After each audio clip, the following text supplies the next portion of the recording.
What's cracking, Jump Nation family? It's your boy here, Rushi S, aka the Jump Rope Coach. Welcome back to another fire jump rope tutorial, people. We're here at the home of jump rope fitness and lifestyle, of course, the RAHQ. And today I've got a really special video for you, man. Basically, what I want to do is I want to go over basically 5 years of this channel, and I want to just piece together and bring you guys the best 3 tips that I've pretty much come up with on this channel. And it's really kind of aimed at my beginners, people who are watching for the first time, just getting into skipping. They've got their ropes and they really want to know kind of like the ins and outs of a few little skills and tricks and things that you probably see on social media or even on this channel. And I really wanted to make this video because I just want to kind of do a little recap, especially those who are maybe even intermediate and they're just kind of tripping up on a few little things. So we're gonna get straight into this video today, people. Before we do, actually, I want you to also make sure that if you're not subscribed to this channel, you do hit that subscribe button, smash it, do what you like with it. You have to join us with the hottest fitness community growing across the world today. And we're backed up by the most in-demand skipping rope on the planet. Of course, this is the Rush Athletic Speed Rope, also known as the Money Rope. Use my links down below. Check your local Amazons. We may be stocking very close to you, right? So we're gonna get straight into this video, people. No messing around. I wanna keep it nice, short, sharp, snappy. The first thing is this, okay? Like if you're a real pure beginner out there and you're struggling with your footwork and it's looking a little bit heavy, you feel like you're kind of just out here, and when you're trying to do kind of new steps and you know, just piecing together footwork transitions, you're finding it a little bit difficult.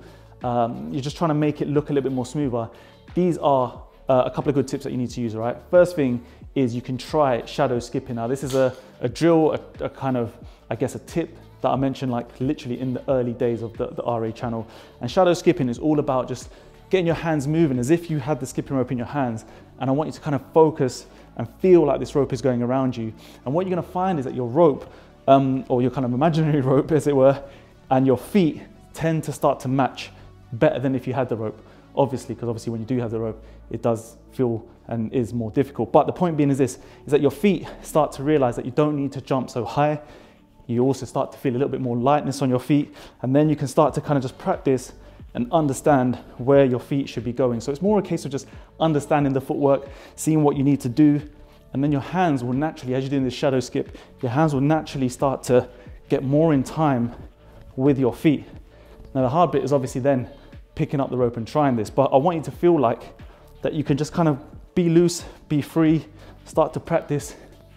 Then as you pick up your rope, obviously this is the hard part, but what I found over the years of kind of training tons and tons of clients is that when they've done their shadow skip, everything just seems to look a lot more lighter. Their jumps, their footwork just feels a lot more cleaner, sharper, and they can kind of piece things together, building that muscle memory with the shadow skip. The second part to this drill, one of my best tips I've shared on this channel, is using actually the one arm swing drill. Now what you need to do is just get used to sort of putting your knuckles in between the handles of the skipping rope like this. And you're just gonna rotate around this knuckle, this wrist is just gonna start to do the work. You're not out here with your arms. You're just here using your wrists.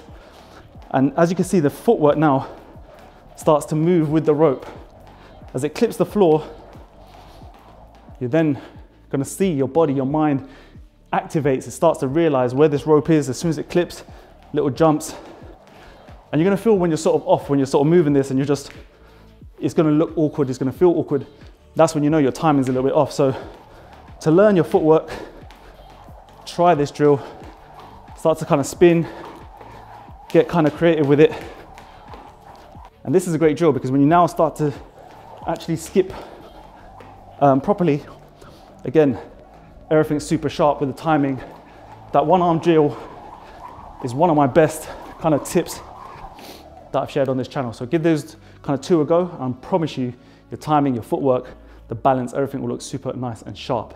The second, or I'm now on number 3, I don't know, but the next tip is on crossovers. Now, a lot of people start getting into crossovers straight away. Obviously, when they start skipping, it's a cool move, looks cool, but what they fail to sort of forget is, or fail to remember, I'm kind of getting myself confused. Fail to forget, I think is the phrase, but is every time you kind of move your arms or your wrists away from your body, right?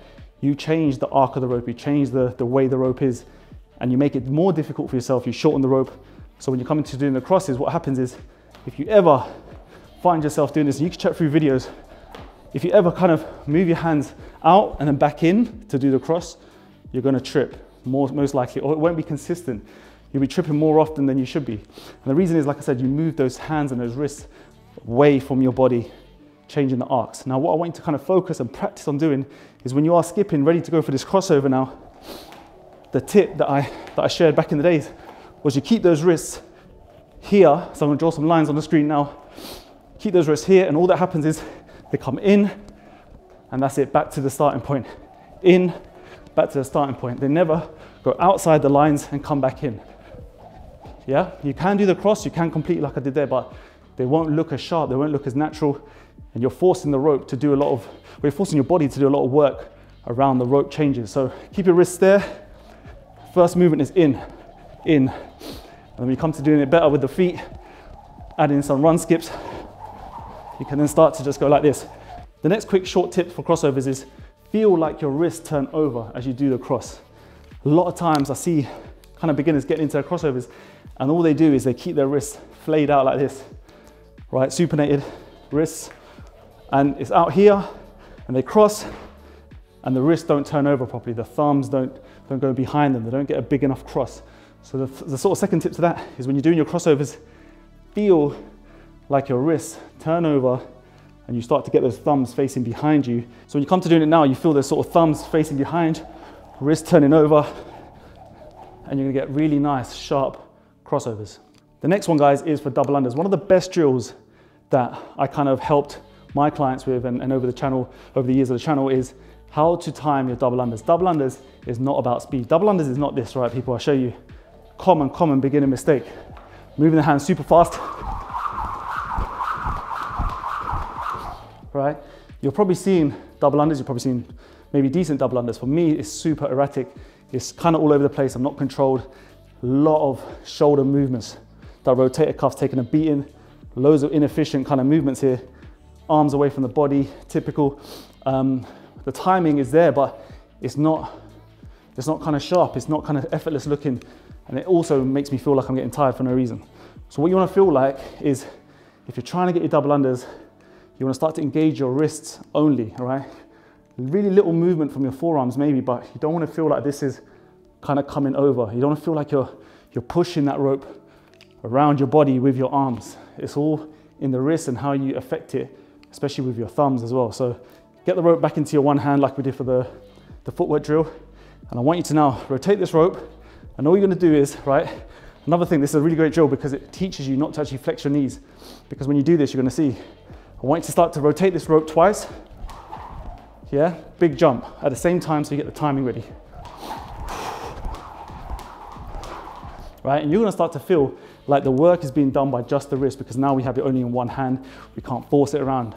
Yeah, we want to make sure we get the practice in and the drills in like this so that your body, your muscle memory start to activate, and you start to realize this can be done with just wrist, right?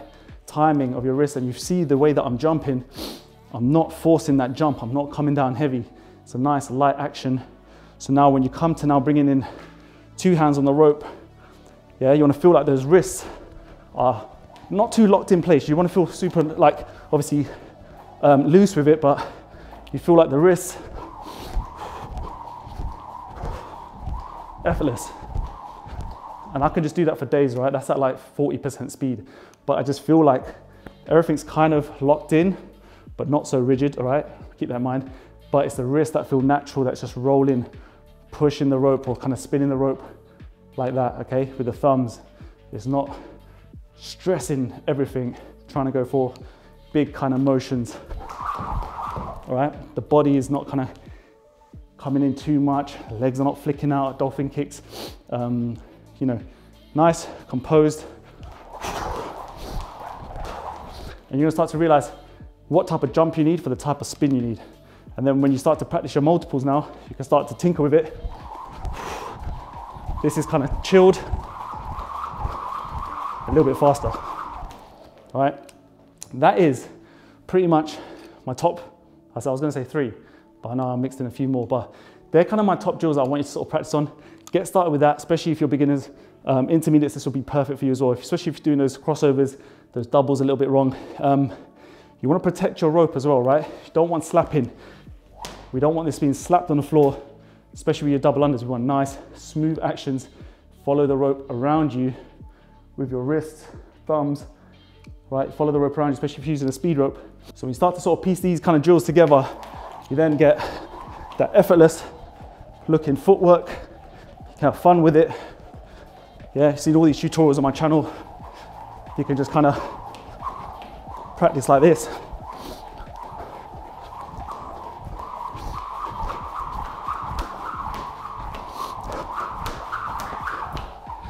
Yeah.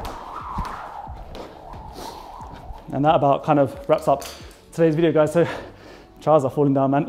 Listen, if you enjoyed this video, please give this a big thumbs up. I appreciate every single one of you, man. Those of you who are continuing to support this brand, continue to cop your ropes, cop our gear, cop our merch, growing this incredible movement, spreading the positive vibes from the bottom of my heart. And the team here, man, we love you mucho. So I'm gonna catch you in the next video as always. So take care of yourself. Let's get the treadmill. Stay safe. Peace.